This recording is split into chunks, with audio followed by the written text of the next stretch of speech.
This real-side experience had me observing the planet Earth, but in a future view kind of a setting.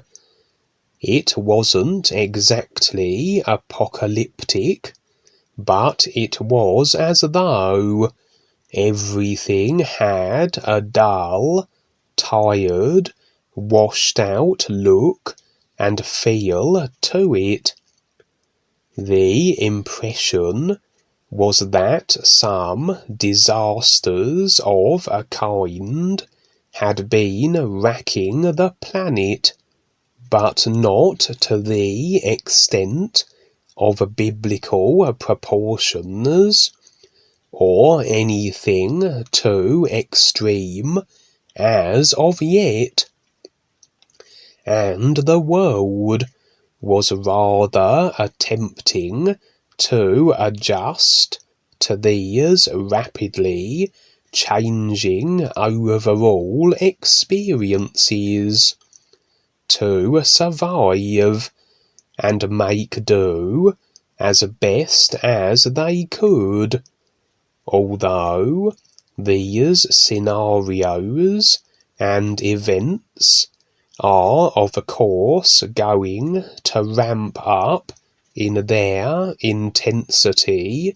and volume as moments go by.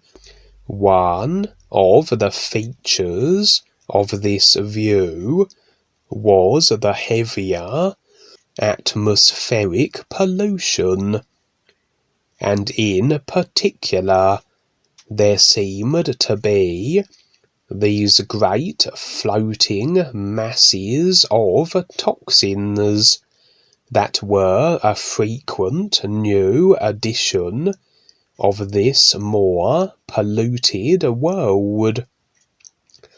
They hung in the air like great sacks of murky smoke, the rough shape and size of hot air balloons, and seemed to be full of toxic vapours and debris.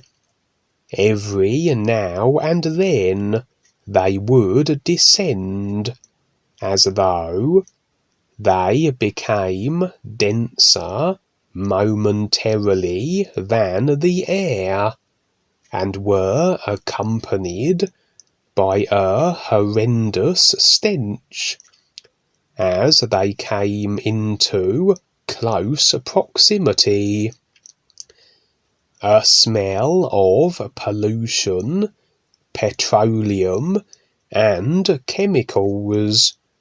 As I said, people were having to adjust to this new way of life, and in regards to these stench clouds that occasionally descended, the trick was to always be vigilant of the skies, for if one of these noxious clouds were to descend upon you, you would be overwhelmed by the polluting toxins, and breathing it in, and direct exposure to it would certainly kill you.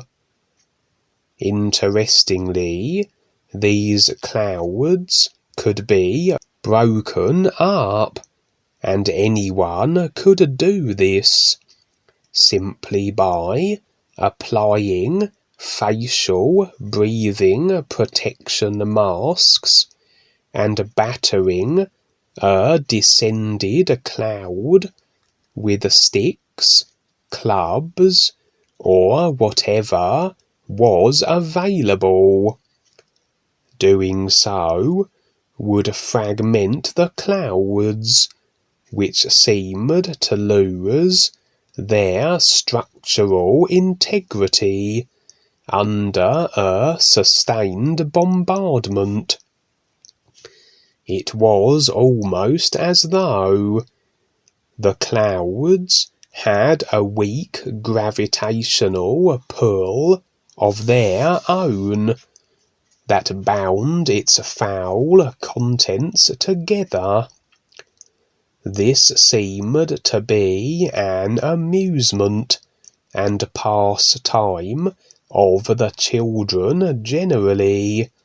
They had rather turned it into a game, waiting as they would for a toxic cloud to land and then breaking it up, although then, of course, the toxins would seep into the ground.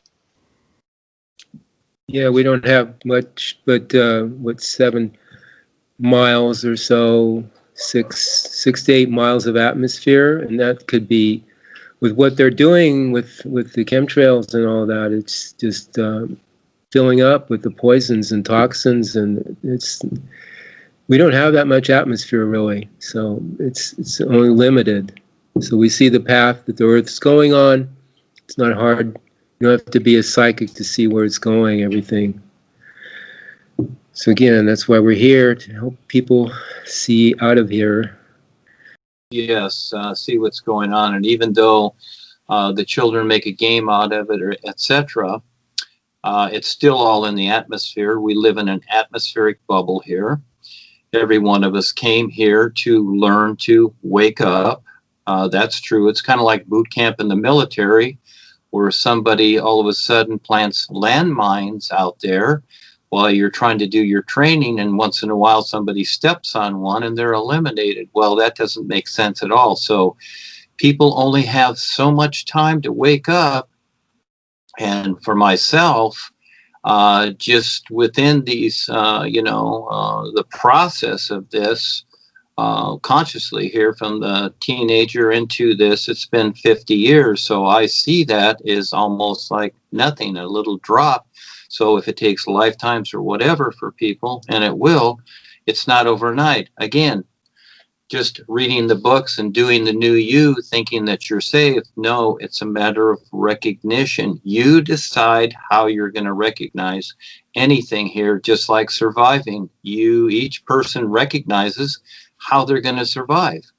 Yes, we were raised by our parents, etc., but at a certain point, we need to recognize how we're going to survive. So huddling all together in the family is a cute thing, but it's recognizing the reality overall to get through creation, or you're coming back. It's just that simple. So the example I gave with Albert, well, Albert was with the golden dragons, and so on the real side, in the astral realm somewhere, lost is what he is. Okay, he's not even paying attention to Rebazar there. He's riding his black dragon here and there. We've seen him on the real side.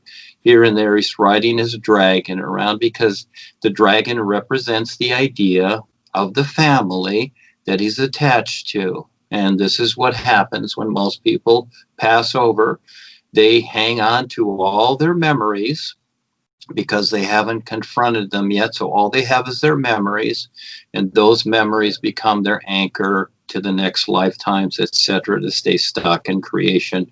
There's a whole lot to your personal self that you don't even realize, your 5 bodies through creation, recognizing that, recognizing the real you, and eventually if you decide to recognize the is and stand real, it's 100% commitment, and you decide how you're going to get there. All the boys can do is guide you. There are no such things as saviors and gods. This stuff is all made up, silly, funny stuff. And all the pretty words that you memorize, and the wisdom that you look to, and the prophecy, and the astrology, and all these things, guess what? It all equals nothing except emotional attachments to foo-foo and phenomena. There's only one true reality, and it's endless. So lucky all of you that I'm here. I did this. I took the risk to figure this out.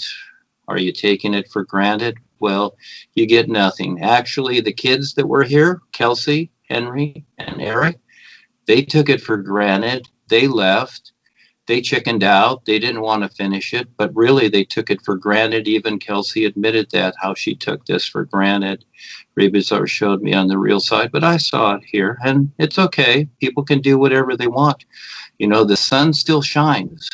No matter what happens here, no matter what we decide, the sun still shines, and the sun is an excellent example of the isness life is, but you have to recognize what it's providing. So, seen so many people come and go, and when I first met Ava over 7 years ago, I told her, you watch the people come and go. It'll be the ones you think won't go. Well, those are the ones that go, because they become the know-it-alls.